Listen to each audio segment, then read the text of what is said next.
चलिए,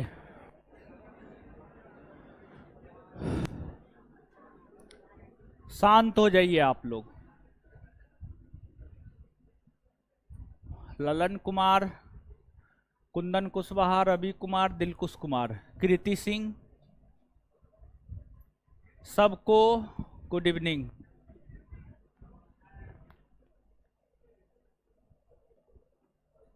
आ जाइए।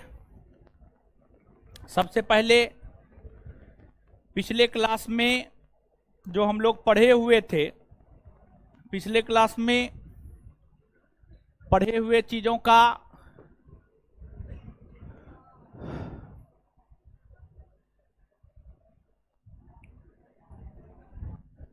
रिवीजन करते हैं और इसके बाद जो है फिर हम लोग आगे बढ़ जाएंगे। आइए, सबसे पहले रिवीजन।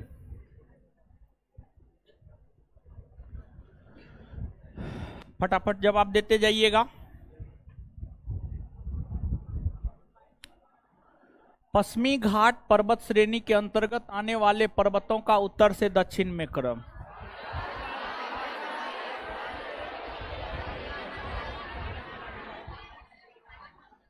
सबसे उत्तर में क्या होगा? कालसू, उसके बाद महा, उसके बाद उसके बाद उसके बाद उसके बाद क्लियर है? किस राज्य में?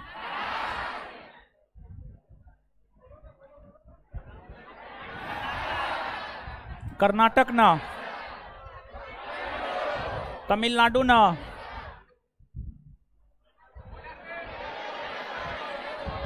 केरल और के सीमा पर। सबसे उत्तर में महेंद्र, उसके बाद नल्ला, उसके बाद वैली, उसके बाद पाल, उसके बाद नगाड़ी, उसके बाद उसके बाद उसके बाद उसके बाद सीरू मलय।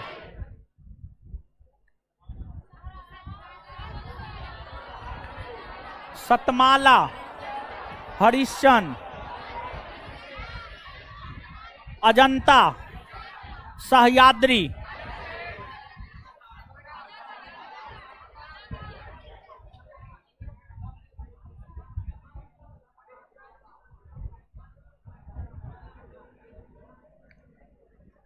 कौन कौन सी पहाड़ी? नल्ला मलाई, वेलिकोंडा, पालकोंडा, शेषाचलम। शेषाचलम पहाड़ी है ना, एरामाला है ना। कहाँ, कौन दुनिया में?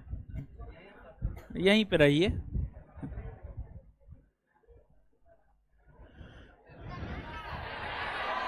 कर्नाटक ना, तमिलनाडु ना,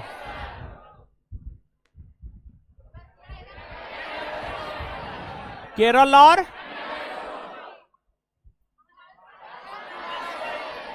कालसू ऊंचाई 1646 मीटर।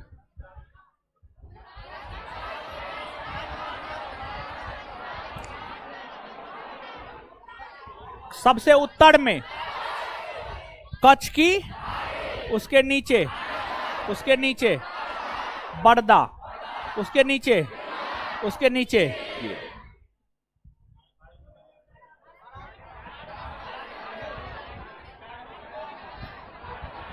कार्डमम, केरल और तमिलनाडु।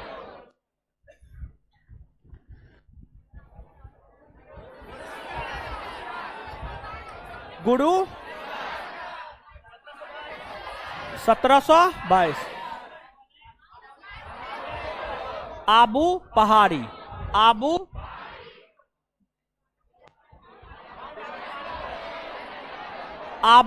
पहाड़ी, आबू जैन धर, हिमांशु राज, एकदम हम आपका कमेंट देख रहे हैं, आप चिंता मत कीजिए, आप उत्तर दे रहे हैं। ये सब नाम बुलवाने के लिए बोलता है। Sir please give me response, which type of, क्या रिस्पॉन्स चाहिए बोलिए।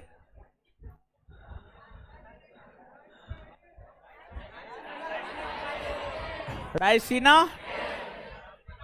अरावली,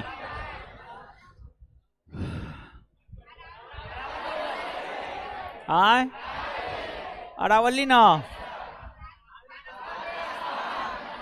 राजस्थान, गर्म ना,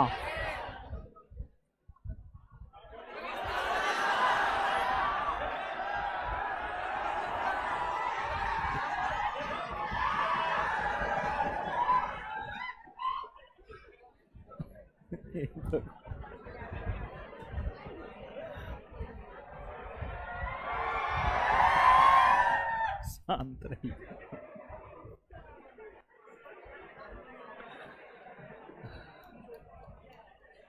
अब आगे आ जाइए, शांति शांति।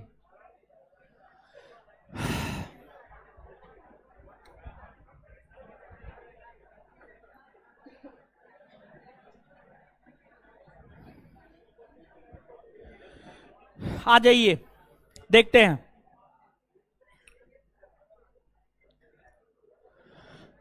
आपको जो है मानचित्र पलट लीजिएगा आप लोग। ओडिशा, मध्य प्रदेश, छत्तीसगढ़ वाला देखिए।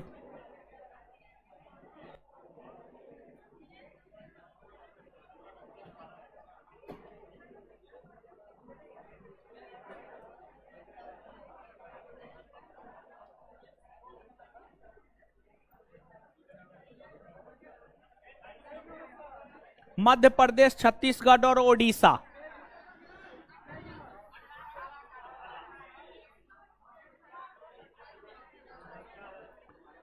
मध्य प्रदेश, छत्तीसगढ़, ओडिशा। मध्य प्रदेश, छत्तीसगढ़, ओडिशा। प्राकृतिक और राजनीतिक लीजिए, पलट लिए सब लोग, पलट लिए ना। आ जाइए, ऑनलाइन वाले लोग हम सब का कमेंट देख रहे हैं। Satyendra Kumar, we can't ignore, मत कीजिए इग्नोर।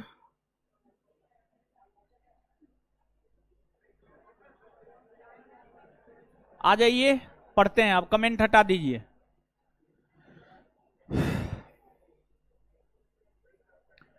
सबसे पहले हम लोग ओडिशा में स्थित पर्वत श्रेणी को देखते हैं। ओडिशा में स्थित पर्वत श्रेणी को देखते हैं, और इसके बाद अब फोटो नहीं लेना है, अब पहले पढ़िए पढ़िए, तब बाद में फोटो ले लीजिएगा। किसके कॉपी से फोटो ले रहे? दूसरे कॉपी से। डेली नहीं आते हैं, डेली आया कीजिए, ठीक है। अभी पढ़ लीजिए, अब पढ़ा रहे हैं ना, तब पढ़िए, बाद में फोटो ले लीजिएगा। आइए, ओडिशा। ओडिशा आप प्राकृतिक देख लीजिए, राजनीतिक देख लीजिए। पहले राजनीतिक देख लीजिए, ज्यादा स्पष्ट होगा, और तब फिर बाद में जाकर आप प्राकृतिक देखिएगा, ठीक ना। ओडिशा के भीतर कई सारे पर्वत श्रेणियां हैं और कई सारे पर्वत हैं। ओडिशा के भीतर जो कई सारे पर्वत श्रेणियां हैं, उसमें गढ़जात आता है, गौढ़ो जातो गढ़जात।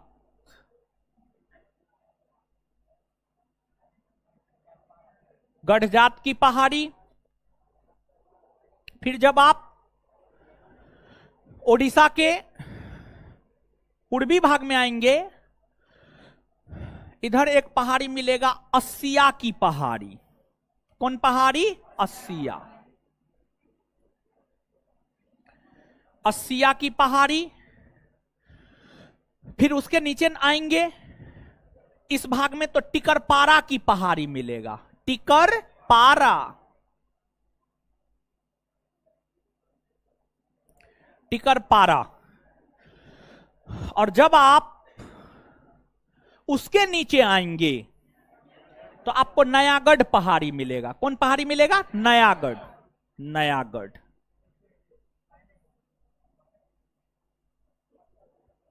नयागढ़ पहाड़ी मिलेगा। अब देखिएगा इसके आगे वाले चैप्टर में हम लोगों को पढ़ना है भारत की नदियों के विषय में। और जब आप भारत की नदियों के विषय में पढ़ेंगे तो वहां पर एक महानदी के विषय में आपको पढ़ना होगा। महानदी। और जो महानदी है, महानदी छत्तीसगढ़ के सिंघावा श्रेणी से निकलती है और फिर महानदी पूरब की ओर बहती हुई ओडिशा में प्रवेश करती है और ओडिशा में बहती हुई ओडिशा के तट पर अपना जल बंगाल की खाड़ी में गिराती है। महानदी का मुख्य तौर पर अपवाह क्षेत्र दो राज्य छत्तीसगढ़ और ओडिशा। इसमें महानदी टिकरपारा और नयागढ़, टिकरपारा और नयागढ़ ये महानदी है। महानदी टिकरपारा और नयागढ़ के बीच से होकर गुजरती है। यह बात बताने का उद्देश्य यह था क्योंकि आगे चल करके हम आपको एक बताएंगे नर्मदा नदी के विषय में। और जो नर्मदा नदी है, नर्मदा नदी विंध्याचल, इसमें देखना है दीदी जी, इसमें देखना, इसमें ज्यादा स्पष्ट होगा। ठीक है, हल्ला नहीं करना है। हल्ला काहे करते? सब चीज में हल्ला ठीक नहीं ना।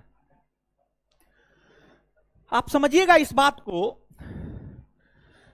आगे हम आपको आज के ही क्लास में दिखाएंगे, आगे दिखाने वाले हैं हम आपको ये चीज कि जो नर्मदा नदी है विंध्याचल और सतपुरा पर्वत श्रेणी के बीच से होकर गुजरती है। और जब आप बीपीएससी का, यूपीएससी का क्वेश्चन बैंक पलट करके देखेंगे, रेलवे का, एसएससी का, तो आपको उसमें एक क्वेश्चन मिल जाएगा, नर्मदा नदी किन दो पर्वत श्रेणियों के बीच से होकर गुजरती है। जब यह बात आपसे पूछा जा चुका है तो स्वाभाविक सी बात है कि यह पूछा जा सकता है महानदी किस दो पर्वत श्रेणियों के बीच से होकर गुजरती है? टिकरपारा और क्लियर। नीचे से लिखिए,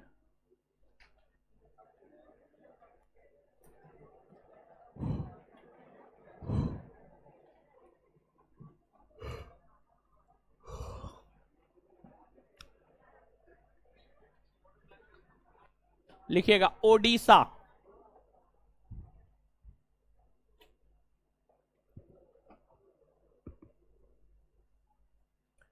ओडिशा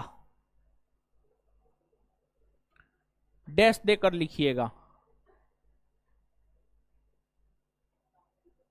गढ़जात पहाड़ी, गढ़जात पहाड़ी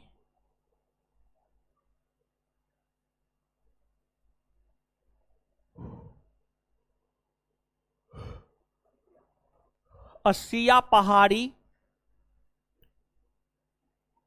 अस्सिया पहाड़ी, अस्सिया पहाड़ी बोर्ड पे लिखा हुआ है।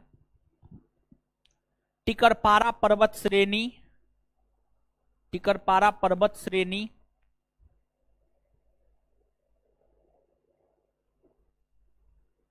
टिकरपारा पर्वत श्रेणी,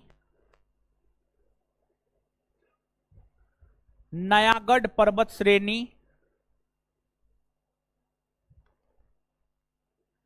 इत्यादि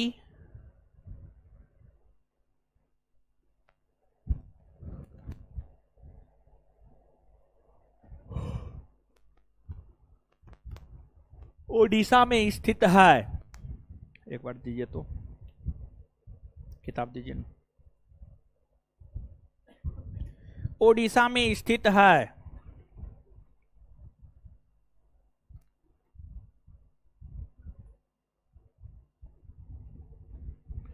उसके बाद भाई जी लोग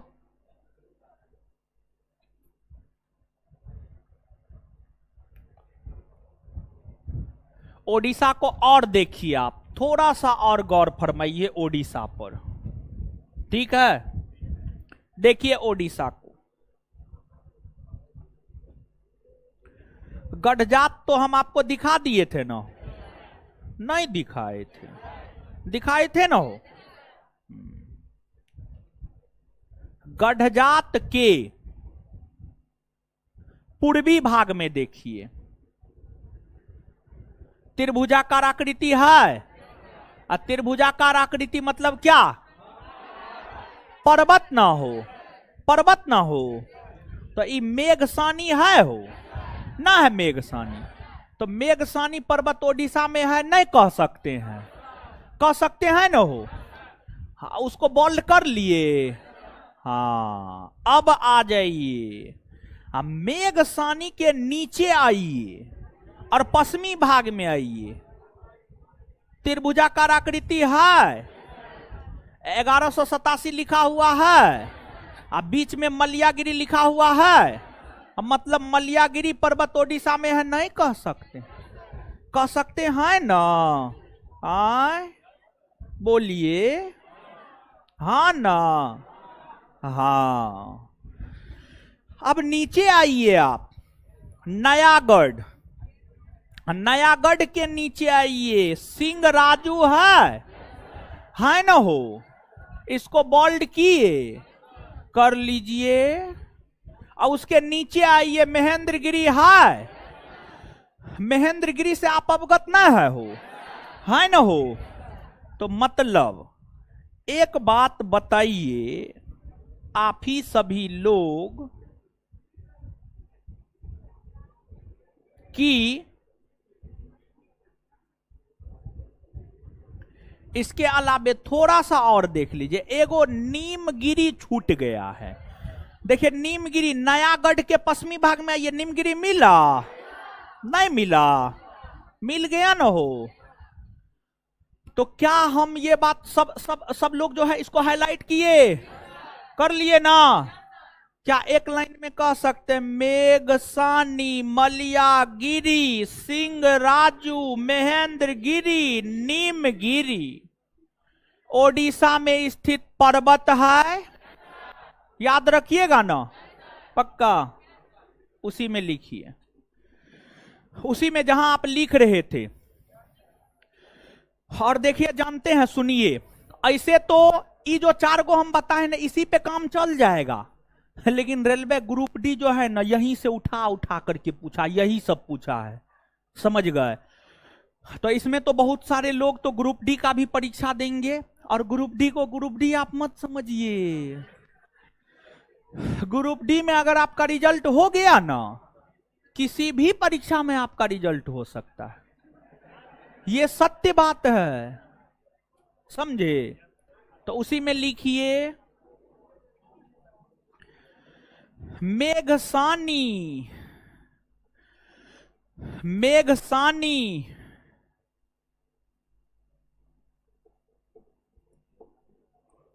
मेघसानी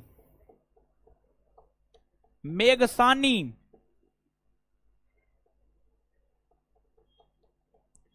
मलयगिरी, मलयगिरी, सिंहराजू, सिंहराजू, सिंहराजू, सिंहराजू,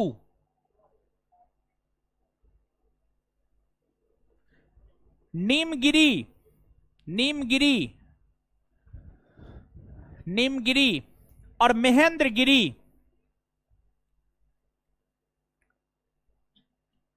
इत्यादि पर्वत ओडिशा में स्थित है।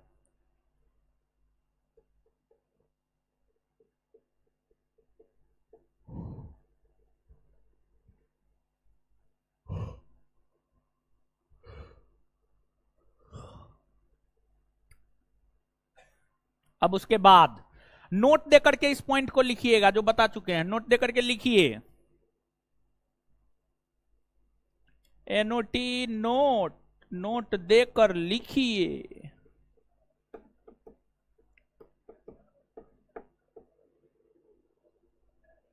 टिकरपारा और नयागढ़ पर्वत श्रेणी के बीच से होकर टिकरपारा और नयागढ़ पर्वत श्रेणी के, टिकरपारा और नयागढ़ पर्वत श्रेणी के बीच से होकर महानदी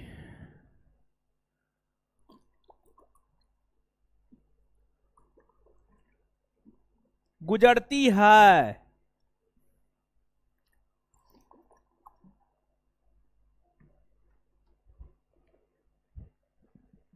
टिकरपारा और नयागढ़ पर्वत श्रेणी के बीच से होकर महानदी गुजरती। अब देखिए मानचित्र पर आप देखिएगा, ऐसे तो आपको झारखंड वाला में जाना होगा, ठीक है, लेकिन इस जो पेज आप पलटे हुए हैं ना उसमें भी आपको स्पष्ट हो जाएगा। जब आप ओडिशा से ऊपर जाइएगा तो यहां पर झारखंड नहीं मिलता है, हो झारखंड मिलता है ना हो। और झारखंड को देखिए, झारखंड को देखिए, आप देखिए यहां तक झारखंड इस एरिया तक फैला हुआ है ना हो। झारखंड के जब आप उत्तरी पूर्वी भाग में यहां पर आएंगे ना हो, तो यहां पर जब आएंगे ना तो एगो पहाड़ी है यहां पर, राजमहल की पहाड़ी। कौन पहाड़ी? राजमहल। तो जो राजमहल की पहाड़ी है ना वो झारखंड में है, देखिए ना मानचित्र में है कि ना है। तो आपसे पूछेगा राजमहल की पहाड़ी कहां है तो नहीं बताइए, बताइएगा ना हो। और जानते हैं संथाल विद्रोह, इतिहास में वो संथाल विद्रोह पढ़ना होता है, जानते हैं आप लोग? हाँ, तो ये राजमहल के पहाड़ी में आदिवासी सब रहता था, संथाल जनजाति के लोग रहता था। इस पहाड़ी से जो है ना संथाल जनजाति के लोग को बाहर कर दिया अंग्रेज। अंग्रेज बड़ी शोषणकारी नीति अपनाता था, समझ गए। अंग्रेज जो है किसी को नहीं छोड़ा, सामान्य लोग को छोड़िए, सन्यासी तक को नहीं छोड़ा। जिस सन्यासी के पास कुछ नहीं होता है, जब शोषण करने की बारी आई तो सन्यासी तक को नहीं छोड़ा। सन्यासी को के पास तो कुछ नहीं था, फिर भी सन्यासी को क्यों नहीं छोड़ा? सन्यासी के पास कुछ कैसे नहीं था? सन्यासी के पास बहुत कुछ होता था। देखिए सन्यासी के पास जो है उस समय जो मंदिर होता था, मंदिर के अधीन बहुते जमीन होता था। एक एक मंदिर के अधीन 10 बीघा, 50 बीघा, 100 बीघा, 500 बीघा, 1000 बीघा, 5000 बीघा, ऐसे जमीन होता था मंदिर के अधीन। तो मंदिर के अधीन जो जमीन होता था, कोई कोई मंदिर के अधीन तो एक एक गांव होता था। तो अब मंदिर के अधीन गांव है, जिला है, 500 बीघा जमीन है, तो उस 500 बीघा जमीन से उत्पादन होगा ना। तो उत्पादन का जो सब चीज जाता था सन्यासी के पास नहीं जाता था। तो अंग्रेज को पता चला सन्यासियों धनवान है भारत का, सन्यासियों को नहीं छोड़ा। फिर अंग्रेज को पता चला भारत के जंगल में जो है ना मूल्यवान धातु है, मूल्यवान खनिज पदार्थ है, मूल्यवान खनिज पदार्थ है। ये सब जब जानकारी अंग्रेजों को मिला तो अंग्रेज आदिवासियों को जंगल से बाहर करने लगा। और जब आदिवासी को जंगल से बाहर करने लगा तो फिर आदिवासी सब विद्रोह करने लगा, जिसको इतिहास में आदिवासी विद्रोह कहा जाता है। उसमें संथाल विद्रोह, हो विद्रोह, नील विद्रोह, बहुत सारे विद्रोह जो है आपको पढ़ने को और देखने को मिलेंगे। तो राजमहल के पहाड़ी इलाका में जो है मुख्य तौर पर आदिवासी समुदाय के लोग रहते थे और उन्हें जो है बाहर किया गया, तो वे लोग विद्रोह करना शुरू कर दिए थे। तो राजमहल की पहाड़ी यहां पर ज्योग्राफी के दृष्टिकोण से इस बात को याद रखना है कि राजमहल की पहाड़ी झारखंड राज्य में स्थित है। नीचे से स्टार मार के लिख लीजिए।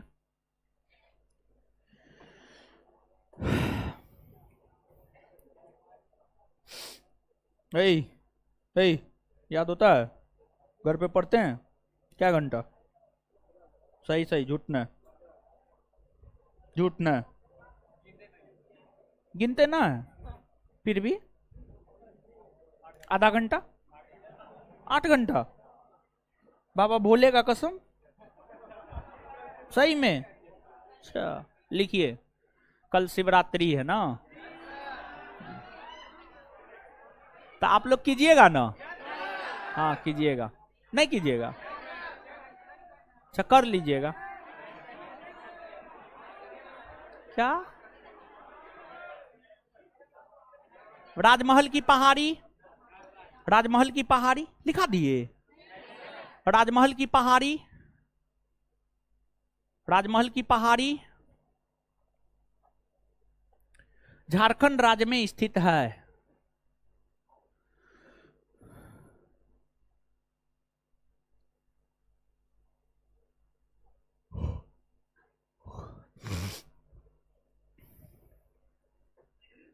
चलिए अब आगे आइए भाई जी लोग, आगे आइए। देखिए जैसे कुछ पर्वत या पहाड़ी ऐसा होता है जिसका विस्तार सिर्फ एक राज्य में होता है, वहीं कुछ पर्वत और पहाड़ी ऐसे होते हैं जिसका विस्तार एक राज्य में नहीं होता है बल्कि एक से अधिक राज्य में होता है, बल्कि एक से अधिक राज्य में होता है, एक से अधिक राज्य में होता है। तो एक है विंध्य पर्वत श्रेणी या विंध्यांचल पर्वत श्रेणी, एक है विंध्य पर्वत श्रेणी या विंध्यांचल पर्वत श्रेणी। और जैसा कि पहला चैप्टर में हमने आपको बताया होगा कि कर्क रेखा भारत के बीचों बीच से होकर गुजरती है और कर्क रेखा भारत को लगभग 2 बराबर भाग में विभाजित करती है। कर्क रेखा के ऊपर जाएंगे उत्तर भारत, नीचे आएंगे दक्षिण भारत। बताए हैं ना? एकदम बताए। जिस प्रकार से कर्क रेखा भारत के मध्य से होकर गुजरती है उसी प्रकार से विंध्य पर्वत श्रेणी या विंध्यांचल पर्वत श्रेणी भारत के मध्य से होकर गुजरती है, भारत के मध्य से होकर गुजरती है।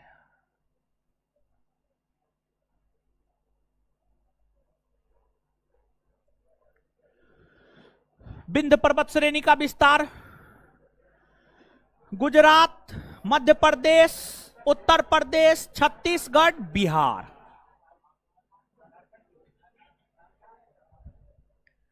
यहां तक देखने को मिलता है विंध्य पर्वत श्रेणी का विस्तार। और विंध्य पर्वत श्रेणी को गुजरात में जोबट हिल कहा जाता, जोबट हिल कहा जाता। क्या कहा जाता? जोबट।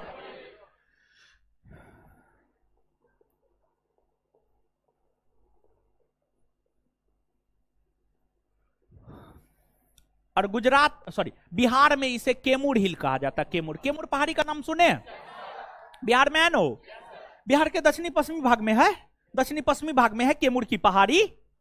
और वो जो केमुर की पहाड़ी है वो विंध्यांचल का ही विस्तृत रूप है, विंध्यांचल का ही विस्तृत रूप है।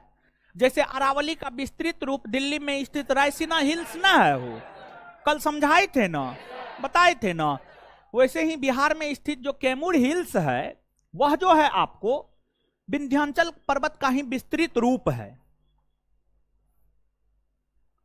और विंध्यांचल पर्वत श्रेणी भारत के मध्य से होकर गुजरती है और यह एक ऐसी पर्वत श्रेणी है जो भारत को लगभग 2 बराबर भाग में कर्क रेखा की भांति बांटती है। इस पर्वत श्रेणी के ऊपर जाएंगे उत्तर भारत हो जाता है और इस पर्वत श्रेणी के नीचे आएंगे दक्षिण भारत हो जाता है। इतिहास में भी इस बात का जिक्र कई दफा मिलेगा। मुख्य तौर पर जो भारतीय शासक हुए जैसे कि अशोक हुए, अलाउद्दीन खिलजी हुए, अकबर हुए, सब उत्तर भारत में शासन मुख्य तौर पर किए। लेकिन वे लोग जब उत्तर भारत के सभी क्षेत्र को जीतकर अपने साम्राज्य में मिला लेते थे तो वे विंध्यांचल पर्वत को पार कर दक्षिण भारत का अभियान करते थे, जैसा कि अलाउद्दीन खिलजी ने किया, जैसा कि महान मौर्य सम्राट, महान मुगल बादशाह अकबर ने किया। तो यहां पर आपसे पूछा जाता है एक बात, ये सब तो इतिहास का चीज है, इतिहास पढ़ेंगे तो हम आपको बताएंगे। आपके बैच में पहले पॉलिटी हुआ है, अब ज्योग्राफी हो रहा है, इसके बाद इतिहास ही होगा, ठीक है? तो आपको जो है विंध्याचल पर्वत श्रेणी एक ऐसी पर्वत श्रेणी है जो भारत को 2 बराबर भाग में विभाजित करती है, याद रखिएगा, पूछा जाता है ये। विंध्याचल पर्वत श्रेणी के जब आप नीचे आएंगे, मतलब दक्षिण आएंगे, नर्मदा नदी मिलेगा। कौन नदी मिलेगा? नर्मदा। कौन नदी मिलेगा? नर्मदा। नर्मदा। कौन नदी? नर्मदा। नर्मदा नदी मिलेगा। फिर जब आप नर्मदा नदी के दक्षिण में आएंगे, नर्मदा नदी के दक्षिण में आएंगे तो आपको एक सतपुड़ा पर्वत श्रेणी मिलेगा। क्या मिलेगा? सतपुड़ा। सतपुड़ा। सतपुड़ा को अगर हम देखें तो सतपुड़ा का विस्तार भी गुजरात, महाराष्ट्र, मध्य प्रदेश, छत्तीसगढ़, झारखंड, मतलब कुल मिलाकर के देखेंगे तो जो सतपुड़ा है, ये सतपुड़ा पर्वत श्रेणी है, ये नीचे वाला सतपुड़ा है और ऊपर वाला विंध्याचल है। तो क्या हम ये बात नहीं कह सकते हैं कि विंध्याचल और सतपुड़ा के बीच से होकर नर्मदा नदी गुजरती है?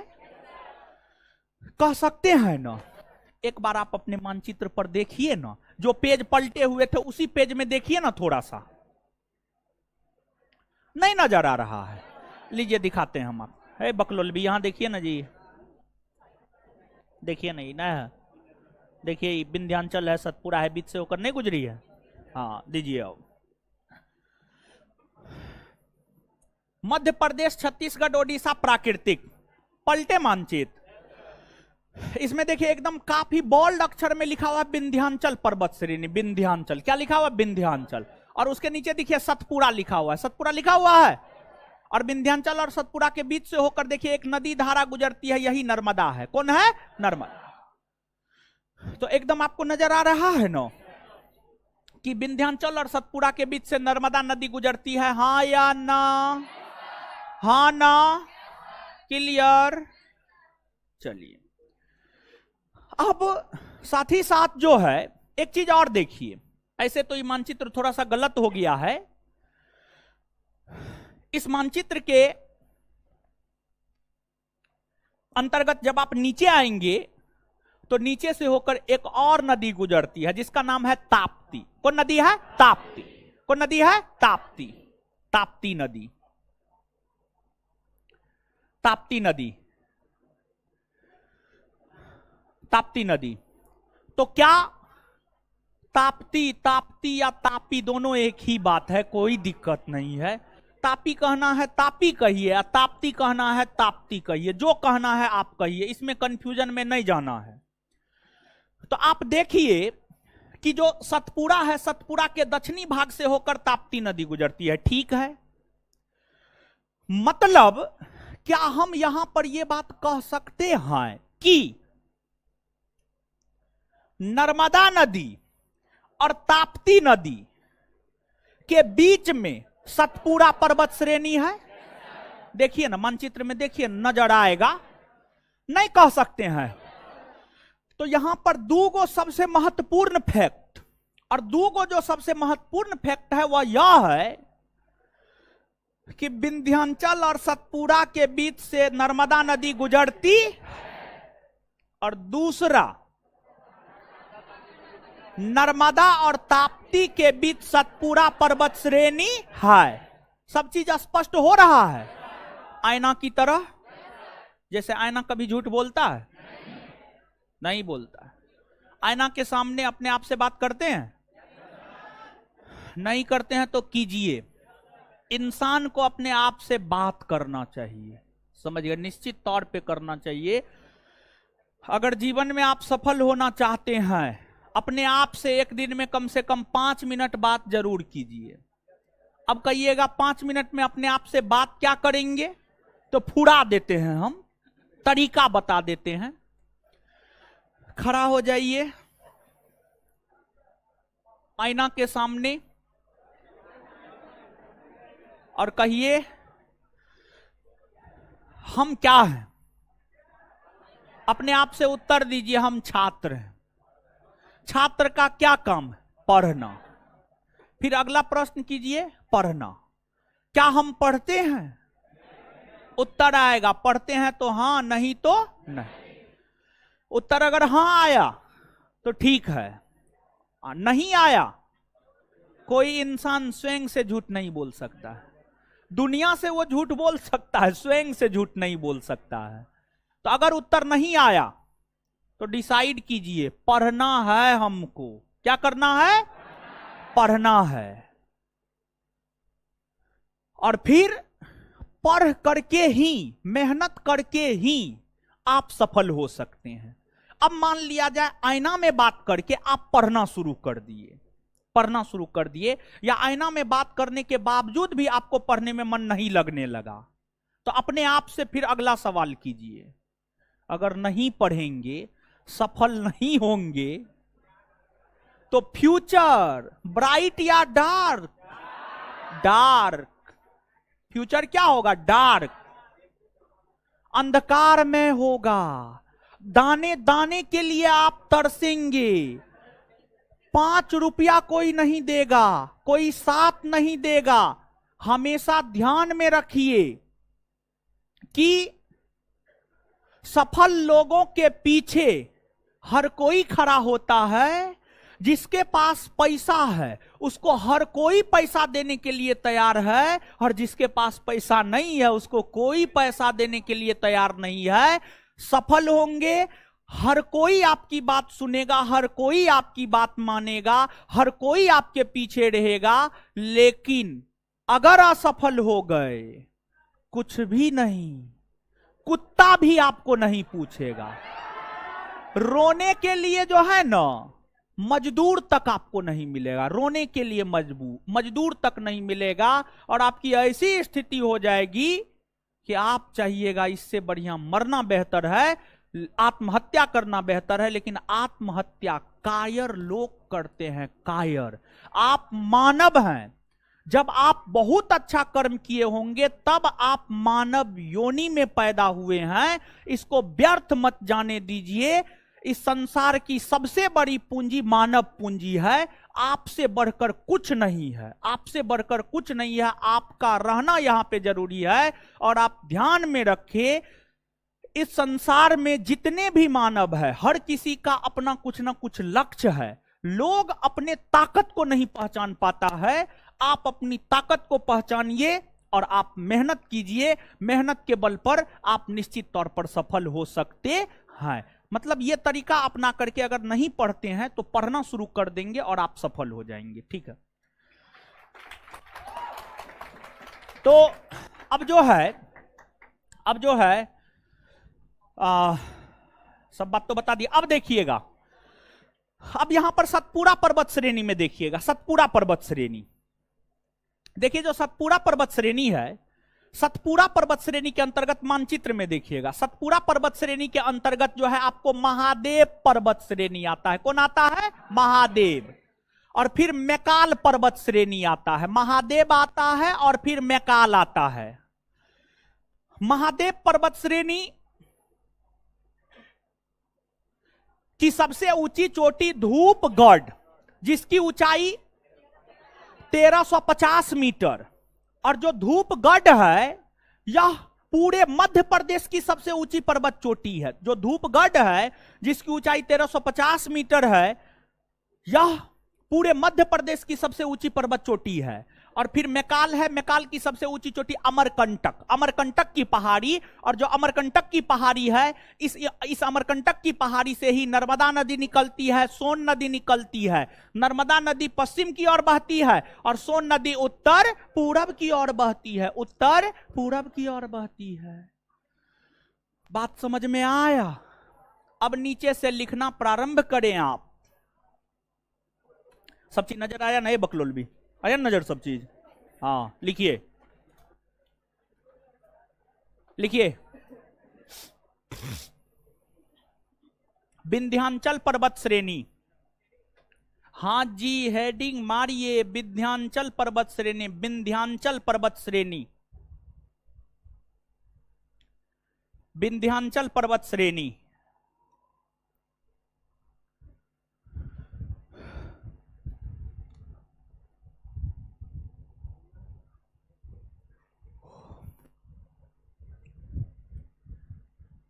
यह पर्वत श्रेणी, यह पर्वत श्रेणी भारत के मध्य से होकर गुजरती है।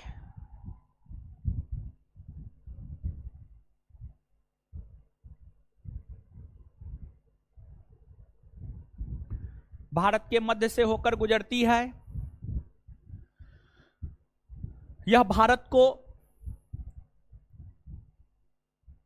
दो भागों में, यह भारत को दो भागों में,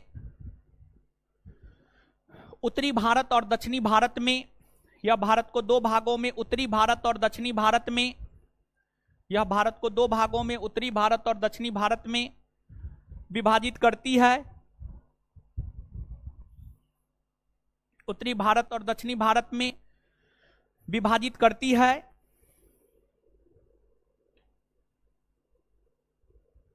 इसका विस्तार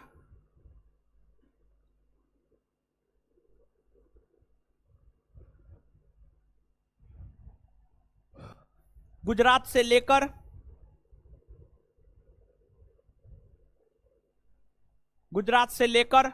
मध्य प्रदेश, छत्तीसगढ़, मध्य प्रदेश, छत्तीसगढ़, उत्तर प्रदेश और बिहार, उत्तर प्रदेश और बिहार में देखने को मिलता है।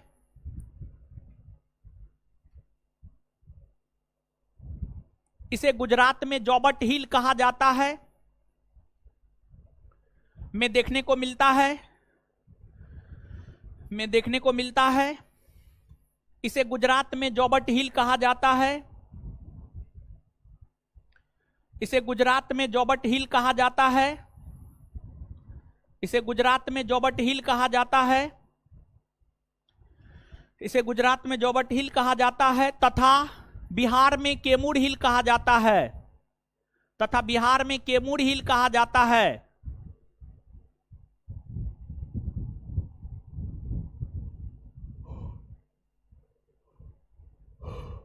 तथा बिहार में कैमूर हिल कहा जाता है।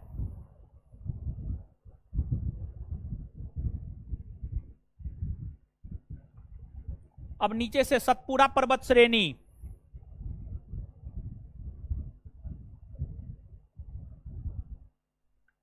सतपुड़ा पर्वत श्रेणी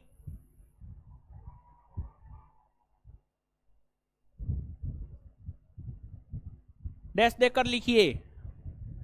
यह विंध्याचल पर्वत श्रेणी के समानांतर, यह विंध्याचल पर्वत श्रेणी के समानांतर, यह विंध्याचल पर्वत श्रेणी के समानांतर,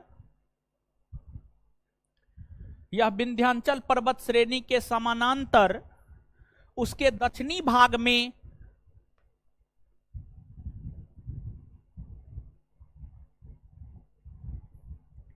उसके दक्षिणी भाग में, उसके दक्षिणी भाग में, उसके दक्षिणी भाग में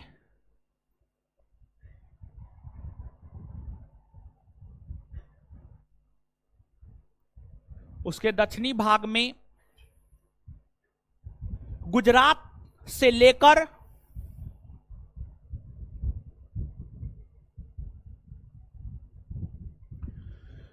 महाराष्ट्र,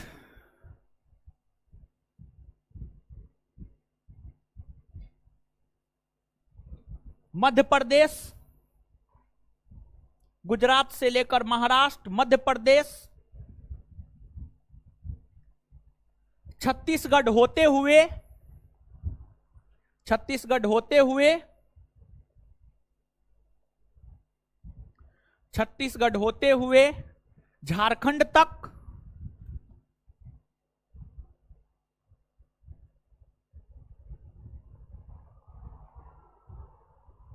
विस्तृत है, विस्तृत है। और देखिए यहां पर थोड़ा सा और समझिएगा, ठीक है, यहां पर थोड़ा सा समझिएगा, एक चीज को और समझाते हैं। और यह प्रश्न पूछा गया है, पूछा गया प्रश्न है और आगे भी पूछा जा सकता है। देखिए वैसा कोई भी प्रश्न जो एक बार किसी भी परीक्षा में पूछ दिया गया है, उसके आगे पूछने की संभावना काफी अधिक होती है। एग्जैक्ट प्रश्न तो ध्यान में नहीं है, लेकिन यह पूछा गया था, निम्नलिखित में से कौन ऐसी पर्वत श्रेणी है जो सबसे पश्चिम में स्थित है? निम्नलिखित में से कौन ऐसी पर्वत श्रेणी है जो सबसे पश्चिम में स्थित है? और एक प्रश्न यह भी पूछा गया है, निम्नलिखित में से कौन ऐसी पर्वत श्रेणी है जो सबसे पूरब में स्थित है? आगे ये दोनों प्रश्न हम आपको ऑप्शन देकर के क्लियर करेंगे, क्वेश्चन लिख करके ऑप्शन देकर के क्लियर करेंगे। लेकिन उससे पहले एक चीज देखिए, देखिए सतपुड़ा का विस्तार मध्य प्रदेश में है या ना है? अब ये ना बताएं है ना हो है।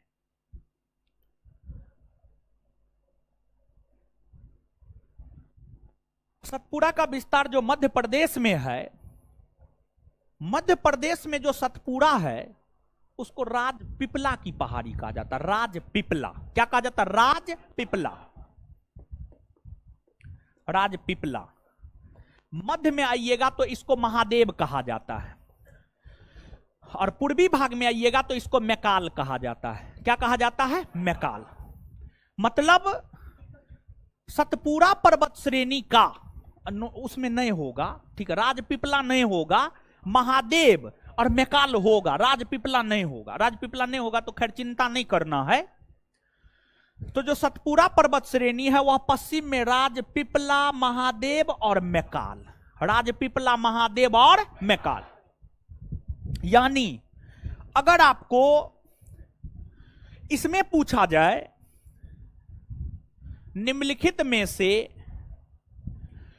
कौन पर्वत श्रेणी सबसे पूरब में स्थित है, ऑप्शन, ऑप्शन पहले सुनिए ना महाराज, अजीब हाल है। राजपीपला की पहाड़ी, महादेव पहाड़ी, मैकाल पहाड़ी, राजमहल की पहाड़ी। हाँ तो कैसे अकबकाने लगते हैं? हुआ मैकाल? नहीं ना हुआ। और ऑब्जेक्टिव क्वेश्चन में सिर्फ क्वेश्चन पर खेला नहीं होता है। बहुत विद्यार्थी, मैक्सिमम विद्यार्थी, बहुत विद्यार्थी की मैक्सिमम विद्यार्थी क्वेश्चन देखता है, आंसर टिक करता है, लेकिन ऐसा गलती आप नहीं करेंगे। आपको क्या करना है? क्वेश्चन देखना है, चारों ऑप्शन पढ़ना है, तब आंसर टिक करना है। जो सबसे परफेक्ट आंसर होगा उसको टिक करना है, समझ गए? तो कभी भी ये गलती नहीं करेंगे। हड़बड़ी में कभी क्वेश्चन बनाना ही नहीं चाहिए। दुर्घटना से देर भला, गलत करने से बेहतर है पूरा क्वेश्चन को पढ़ ले और समझ ले, तब आंसर टिक करे, समझ गए? और स्पेशली जानते हैं विद्यार्थी उस क्वेश्चन में ऐसा करता है, क्वेश्चन पढ़ के आंसर टिक कर देता है जो क्वेश्चन वो पढ़ा होता है, जो क्वेश्चन उसके लिए आसान होता है। और आसान क्वेश्चन पूछता है तो उसमें कुछ ना कुछ टर्म निश्चित तौर पे रहता है, समझ गए? तो इसलिए इस प्रकार का प्रश्न पूछा हुआ है। अब जो एडजेक्ट प्रश्न था, एडजेक्ट प्रश्न बोल रहे हैं। अब ये तो बताने के लिए हमने आपको बता दिया, निम्नलिखित में से कौन पर्वत श्रेणी भारत के सबसे पश्चिम में स्थित है, यही क्वेश्चन पूछा गया था। ऑप्शन सुनिए, राजमहल की पहाड़ी, पश्चिमी घाट, महादेव की पहाड़ी, अरावली। हाँ क्या होगा? मार फट्टा से ठीक कर देंगे। अरावली यहां पर है, पश्चिमी घाट यहां पर है, तो सबसे पश्चिम में पश्चिमी घाट ना होगा। पूरा वो पश्चिम नहीं समझ में आता है। वो अरावली, पश्चिमी घाट सब नहीं बताए हैं। वो माँ बकलोल आदमी है आप लोग महाराज, ठीक है? पूरा वो पश्चिम नहीं समझ में आता है, कैसे अरावली बोल रहे हैं जी? है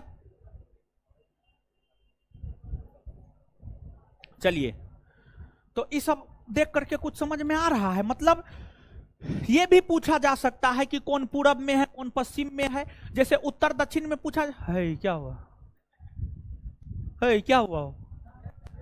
तबीयत खराब है लड़का का, तबीयत खराब, मारेंगे मुंह तोड़ देंगे। लड़की हैं आप, लड़की को 1000 बीमारी है। बैठिए। हाँ भले बेहोश हो जाइए, हम इलाज करवाएंगे। बैठिए आप, बैठिए। हाँ बेहोश हो जाइए आप, बैठिए, बैठिए ना आप, बैठिए। गिर जाइए आप, बेहोश हो जाइए।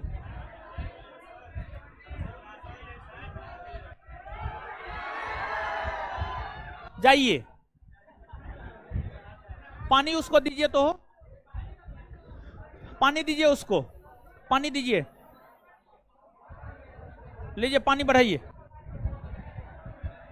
है स्टाफ है जी, ले जाइए उस लड़का को। हो कोई स्टाफ ना है जी, मर गया सब, ले जाइए उसको पकड़ करके। हो देखिए क्या दिक्कत है। अरे बैठिए ना महाराजा जी, भाल है आप लोग का, मतलब कुछ हो देखने के लिए। हे भगवान, ले जाइए उसको, ले जाइए, ले जाइए, बाहर ले जाइए, ले जाइए, जल्दी ले जाइए, जल्दी ले जाइए। आप लोग आइए अब यहां पे। तो नीचे से लिखिएगा आप, नीचे से लिखिएगा। सतपुरा पर्वत श्रेणी पश्चिम से पूरब में, सतपुरा पर्वत श्रेणी पश्चिम से पूरब में, सतपुरा पर्वत श्रेणी पश्चिम से पूरब में। हाँ जी उसी में। काय पानी पी रहे हैं? बट शर्म नहीं होता है? अपना पानी लेके आइए, मेरा पानी काहे पीते हैं? सतपुरा पर्वत श्रेणी पश्चिम से पूरब में, लिखिए ना पश्चिम से पूरब में, जैसे लिखा रहे लिखिए ना। सतपुरा पर्वत श्रेणी पश्चिम से पूरब में क्रमशः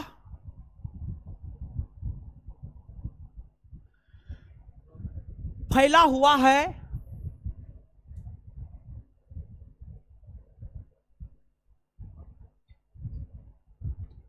राजपीपला की पहाड़ी, राजपीपला की पहाड़ी, राजपीपला की पहाड़ी, राजपीपला की पहाड़ी लिखिए, राजपीपला की पहाड़ी, महादेव की पहाड़ी,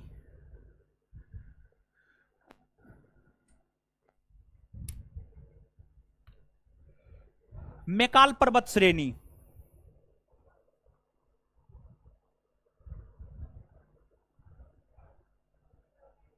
मैकाल पर्वत श्रेणी, मैकाल पर्वत श्रेणी। अब नीचे से स्टार मार के लिखिएगा, नीचे से स्टार मार के लिखिएगा। महादेव की पहाड़ी की सबसे ऊंची पर्वत चोटी,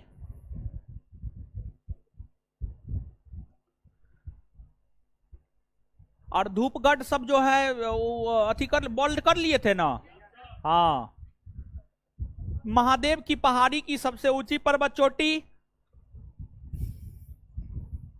महादेव की पहाड़ी की सबसे ऊंची पर्वत चोटी, सबसे ऊंची पर्वत चोटी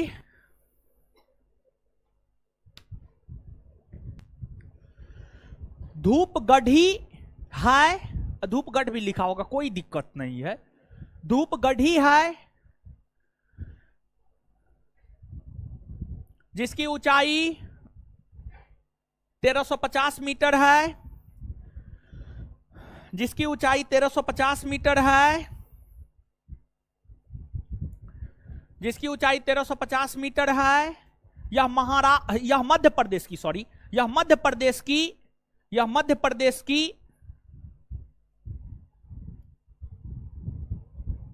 सबसे ऊंची पर्वत चोटी है।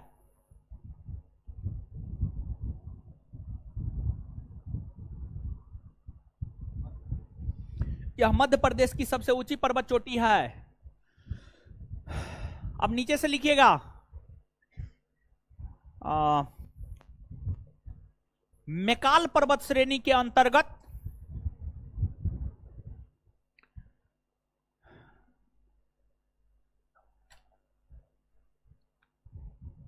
मैकाल पर्वत श्रेणी के अंतर्गत मैकाल पर्वत श्रेणी के अंतर्गत मोबाइल साइलेंट करके लाया कीजिए, नहीं तो मोबाइल टूट जाएगा।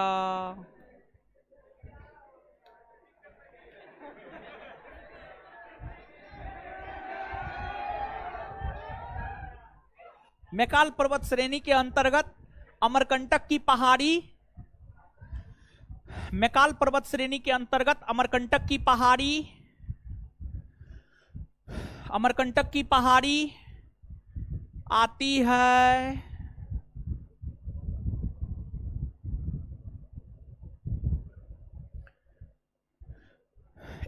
अमरकंटक की पहाड़ी आती है। इस अमरकंटक की पहाड़ी से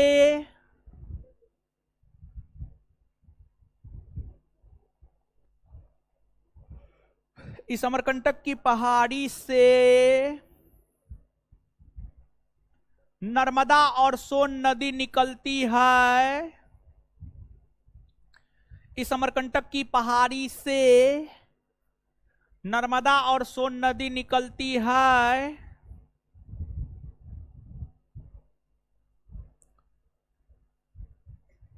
नर्मदा नदी पश्चिम की ओर, नर्मदा नदी पश्चिम की ओर तथा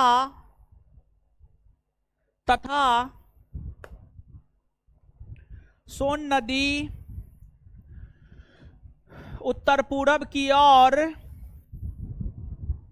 तथा सोन नदी उत्तर पूरब की ओर बहती है। सोन नदी उत्तर पूरब की ओर बहती है, अर्थात ये दोनों नदी, अर्थात ये दोनों नदी एक दूसरे के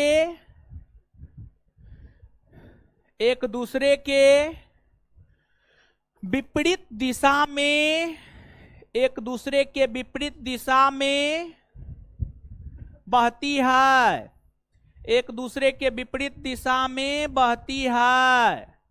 फुल स्टॉप। क्लियर है? चलिए अब नोट देकर के, जो भी लिखाएंगे नोट देकर के लिखिए फटाफट। नोट में पहला पॉइंट, नोट में अभी 3 4 5 पॉइंट लिखाएंगे, ये सब बड़ी बड़ी बड़ी बड़ी बड़ी महत्वपूर्ण है।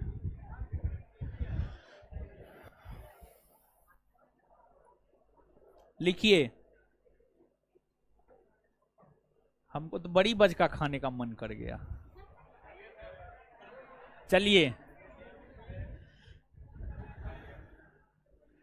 लिखिए पहला पॉइंट 1 नंबर में, विंध्याचल और सतपुड़ा पर्वत श्रेणी के बीच से होकर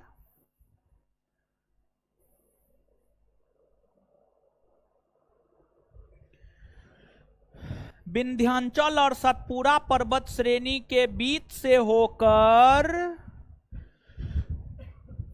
नर्मदा नदी गुजरती है।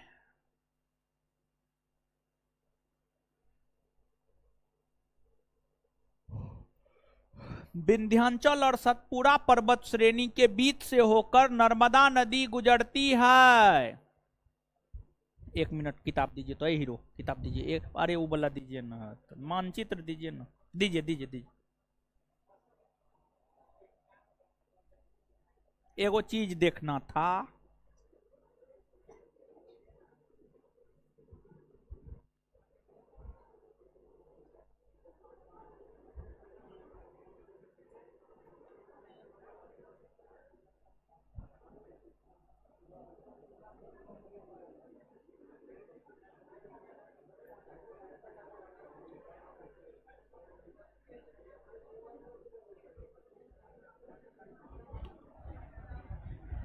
अरे हीरो सब हीरो साहब एगो चीज देखिए तो मानचित्र पर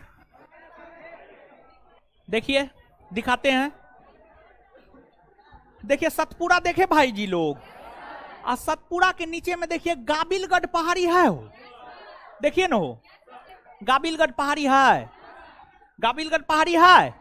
और देखिए गाबिलगढ़ पहाड़ी के ऊपर में बेतुल पठार, बेतुल पठार के बगल में तापी लिखा हुआ है, तो तापी को ही ताप्ती भी कहते हैं। तो क्या हम ये बात नहीं कह सकते हैं कि सतपुड़ा और गाबिलगढ़ पहाड़ी के बीच से ताप्ती नदी गुजरती है?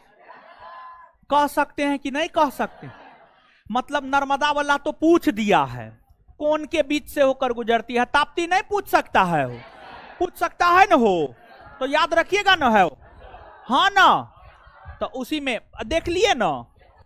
अब नोट में दूसरा पॉइंट, और गाबिलगढ़ का विस्तार मध्य प्रदेश और महाराष्ट्र दोनों में है। गाबिलगढ़ का विस्तार मध्य प्रदेश महाराष्ट्र दोनों में है, ठीक है, लिखा देंगे, अभी चिंता नहीं करना, लिखिए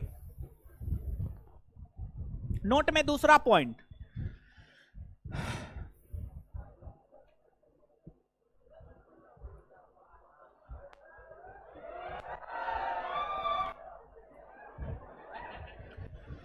सतपुड़ा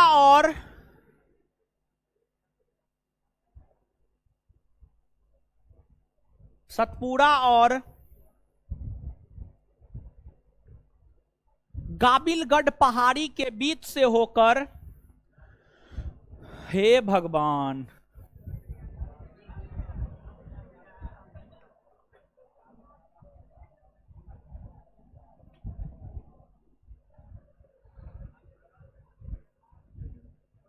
सतपुड़ा और गाबिलगढ़ पहाड़ी के बीच से होकर, पूछिएगा आप अपने भाई से, दोस्त से, ई वाला क्वेश्चन जो अभी लिखा रहे दूसरा नंबर, कोई नहीं बताएगा, ठीक है, नहीं बताएगा। क्योंकि देखिए बहुत विद्यार्थी जो है ना क्वेश्चन बैंक सिर्फ देख लेता, बस उतने याद कर लेता, उतना पे थोड़े काम चलेगा। अरे वो तो पूछ दिया है, उससे आगे बढ़ के पूछ सकता है, समझ गए? तो आगे क्या पूछ सकता है, देखिए देखिए हम लोग जो है ना क्वेश्चन को देख करके जो है ना पिछले वर्ष के प्रश्न को देखते हुए दिमाग लगाते हैं कि ई पूछा है तो ई पूछा जाएगा। इसलिए जब नया क्रिएटिव क्वेश्चन आता है ना, नया नया क्वेश्चन आता है, जैसे ये सब नया नया पॉइंट है, कोई भी नोट में पलट करके देख लीजिएगा, ज्योग्राफी के किसी भी टीचर के नोट में नहीं मिलेगा ये सब पॉइंट, समझ गए? इसलिए जो है आपके नोट से प्रश्न लड़ता है, ज्यादा प्रश्न लड़ता है, क्योंकि जो है सबके नोट में वो तो है ही, जो नहीं है किसी के नोट में वो भी आपके नोट में है, समझ गए? तो मतलब क्वेश्चन आपका छूटेगा नहीं। नीचे से लिखिए, लिख रहे थे ना, सतपुड़ा और गाबिलगढ़ के बीच से होकर ताप्ती नदी गुजरती है। और नोट में ही तीसरा पॉइंट,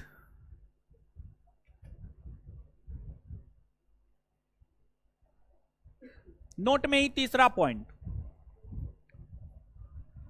सतपुड़ा और ताप्ती नदी, एक मिनट एक मिनट एक मिनट एक मिनट एक मिनट रुकिए ना।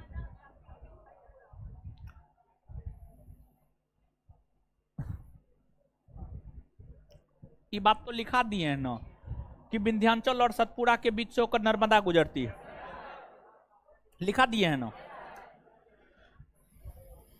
लिखिए, नर्मदा और ताप्ती के मध्य, नर्मदा और ताप्ती के मध्य, नर्मदा और ताप्ती के मध्य सतपुड़ा पर्वत श्रेणी है। नर्मदा और ताप्ती के मध्य सतपुड़ा पर्वत श्रेणी है।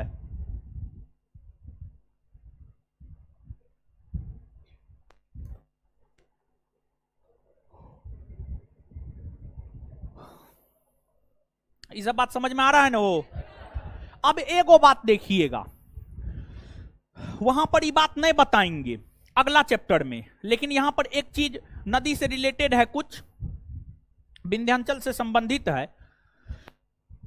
भारत की जो नदियां हैं, भारत में सैकड़ों की संख्या में नदियां हैं, गंगा, गोदावरी, कृष्णा, कावेरी, महानदी, तेल, मानस, जोंक, तेल, ईब, पेनगंगा, वेनगंगा, नर्मदा, ताप्ती, साबरमती, लूनी, सिंधु, सतलज, ब्रह्मपुत्र, झेलम, बितास्ता, चिनाव, ब्यास, राबी, सतलज इत्यादि इत्यादि। 25 गो का तो नाम ले लिए होंगे। यही सब कुछ प्रमुख नदी है। जो भारत की ये प्रमुख नदियां हैं, भारत की इन प्रमुख नदियों को हम लोग दो भाग में बांटकर पढ़ते हैं, यानी रिवर्स ऑफ इंडिया को दो भाग में बांटकर पढ़ते हैं। और जो दो भाग में बांटकर पढ़ते हैं उसमें एक होता है हिमालय की नदियां। बहुत सारी नदियां ऐसी है जो हिमालयी क्षेत्र से निकलती है, जैसे सिंधु, सतलज, ब्रह्मपुत्र, गंगा, यमुना, ये सब हिमालय की नदियां हैं। इस हिमालयी क्षेत्र से ये सब नदियां निकलती है। तो एक हिमालय की नदियां और दूसरा प्रायद्वीपीय भारत की नदियां। प्रायद्वीपीय भारत यानी दक्षिण भारत, प्रायद्वीपीय भारत यानी दक्षिण भारत, ठीक है, दक्षिण भारत। बहुत सारी ऐसी नदियां हैं जो दक्षिण भारत में बहती है, जैसे गोदावरी, कृष्णा, कावेरी, नर्मदा, ताप्ती, साबरमती, लूनी, वैगई, शरावती इत्यादि इत्यादि। ये तमाम प्रायद्वीपीय भारत की नदियां हैं। ये तमाम प्रायद्वीपीय भारत की नदियां हैं। अब एक प्रश्न आपसे पूछा जाता है, बड़ी महत्वपूर्ण, जैसे ये 3 गो पॉइंट लिखाए हैं ना, नोट में देकर के लिखाए हैं, वैसे ही चौथा पॉइंट भी नोट में ही लिखाएंगे और प्रश्न आपके दिमाग में सबसे पहले डाल लें, फिर आंसर बताएंगे। जैसे कल के सेशन में हम आपको बताए थे कि पश्चिमी भारत या राजस्थान के लिए जलवायु विभाजक के तौर पर काम कौन करती है? अरावली पर्वत के पूर्वी भाग में एकदम सदाबहार और पश्चिमी भाग में बंजर भूमि। उसी प्रकार से एक प्रश्न आपसे पूछा जाता है, प्रश्न पहले सुनिएगा फिर आंसर बोलेंगे। उत्तर भारत और दक्षिण भारत के नदियों के बीच जल विभाजक के तौर पर काम कौन सी पर्वत श्रेणी करती है? क्वेश्चन फिर से सुनिएगा, कान खोल लीजिए, खोल लिए? कान में ठेपी नहीं लगाना है। आय तोरी,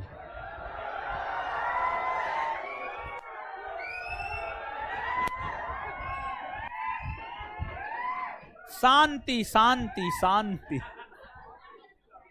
ओम शांति। देखिए ये सब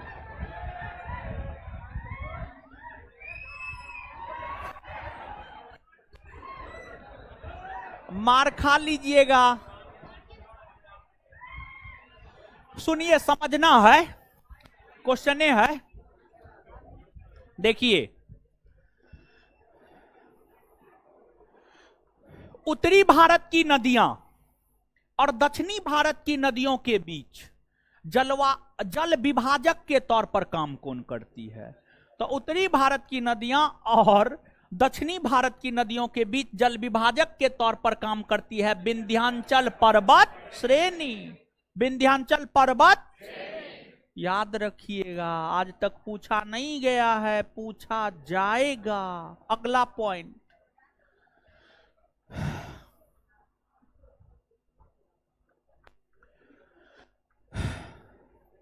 उत्तर भारत की नदियां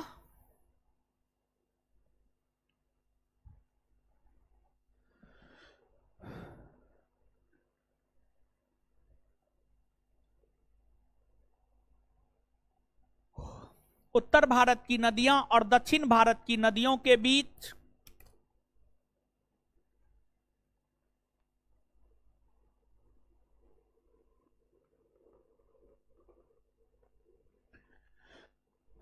उत्तर भारत की नदियां और दक्षिण भारत की नदियों के बीच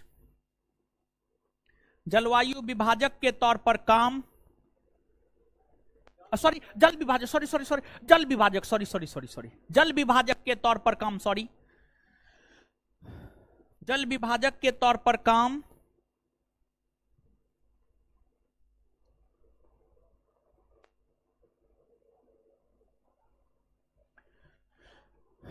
जल विभाजक के तौर पर काम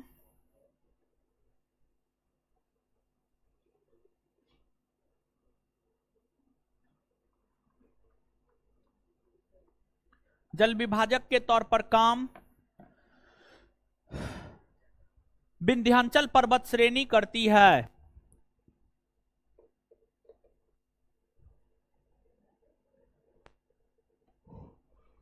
विंध्याचल पर्वत श्रेणी करती है। समझे हीरो साहब? समझ गए? अब सुनिए एगो बात, अब आपका एक होमवर्क है, अगले क्लास में हम चेक करेंगे। और जितना हल्ला कर रहे हैं ना, खाली बना के नहीं लाइएगा अगले क्लास में। इसी बैच में ना जब पॉलिटी पढ़ा रहे तो एक तरफ से होंक दिए थे, याद है ना कि भूल गए? तो अगले क्लास में वही चलेगा। होमवर्क क्या है सुनिए,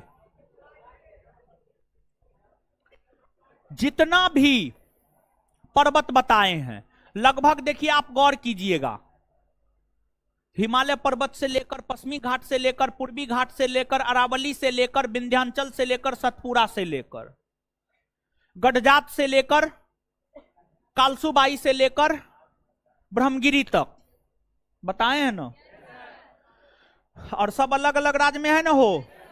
इसको क्या करना है देखिए, आपका होमवर्क क्या है? होमवर्क है एक तो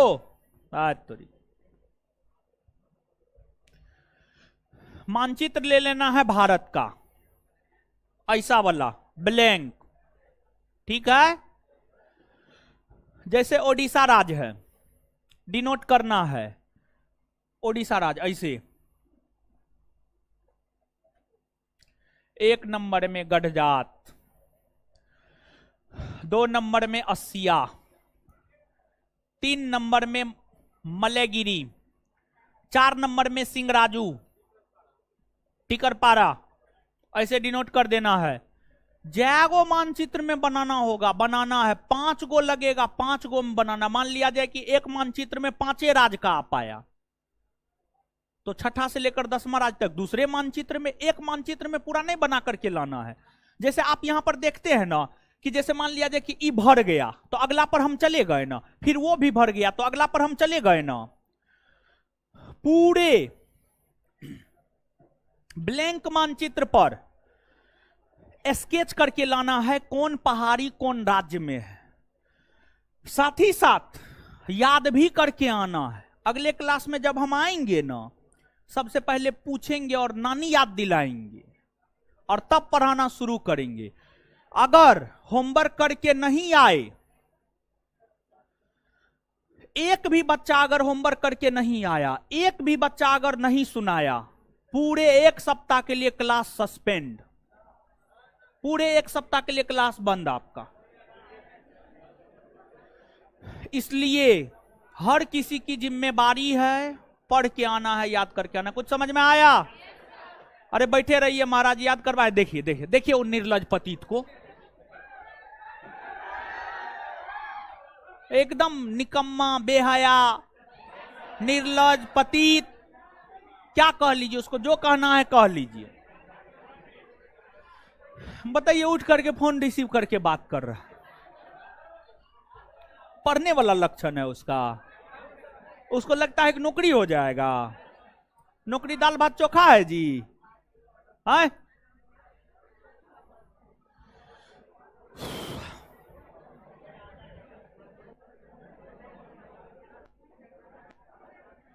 आइए याद करते हैं अब पहले, और हमको निकलने दीजिएगा। मेरे टेस्ट का नीचे में डिस्कशन रहता आज, ठीक है? हमको निकलने दीजिएगा, बकाइएगा नहीं ज्यादा आप लोग।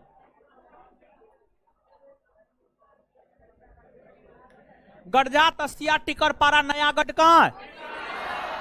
आय गडजा तसिया टिकरपारा नयागढ़। मलेगिरी ओडिशा। मलेगिरी सिंगराजू। नीमागिरी नीमागिरी सब ओडिशा में है ना हो। अच्छा, महानदी कौन से दो पर्वत श्रेणियों के बीच से होकर गुजरती है? टिकरपारा और महानदी कौन से दो पर्वत श्रेणियों के बीच से होकर गुजर? राजमहल की पहाड़ी कौन राज्य में? राजमहल की पहाड़ी। भारत को दो बराबर भाग में कौन पर्वत श्रेणी कौन बांटती है? विंध्याचल का विस्तार गुजरात में है। उसके बाद मध्य प्रदेश में छत्तीसगढ़। विंध्याचल का विस्तार किन किन राज्यों में है? गुजरात में इसे क्या कहते हैं? बिहार में केमुर हिलना। सतपुड़ा पर्वत श्रेणी कहां से कहां तक विस्तृत है ना हो? अच्छा, विंध्याचल और सतपुड़ा के बीच से होकर कौन नदी गुजरती है? कौन नदी? नर्मदा ना हो। सतपुड़ा और गाबिलगढ़ के बीच से? सतपुड़ा और गाबिलगढ़ के बीच से ताप्ती ना हो। हाँ ना। आगे, नर्मदा और ताप्ती के बीच में कौन सी पर्वत? सतपुड़ा ना।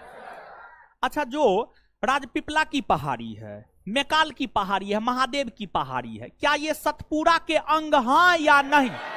हाँ ना हो। और महादेव पर्वत की सबसे ऊंची चोटी? धूप। मध्य प्रदेश की सबसे ऊंची पर्वत चोटी? धूप। अमरकंटक की पहाड़ी से कौन सी दो नदी निकलती है? नर्मदा और दोनों नदी की धारा विपरीत है।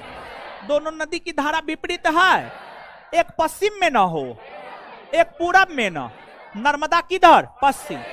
और सोन उत्तर। हाँ ना। इसके बाद आगे बताइएगा। उत्तर भारत और दक्षिण भारत के नदियों के बीच जल विभाजक के तौर पर काम कौन करती है?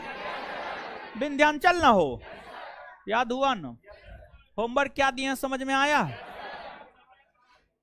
नहीं करके आइएगा तो क्या होगा? हमको निकलने दीजिए तब निकलिएगा। धन्यवाद।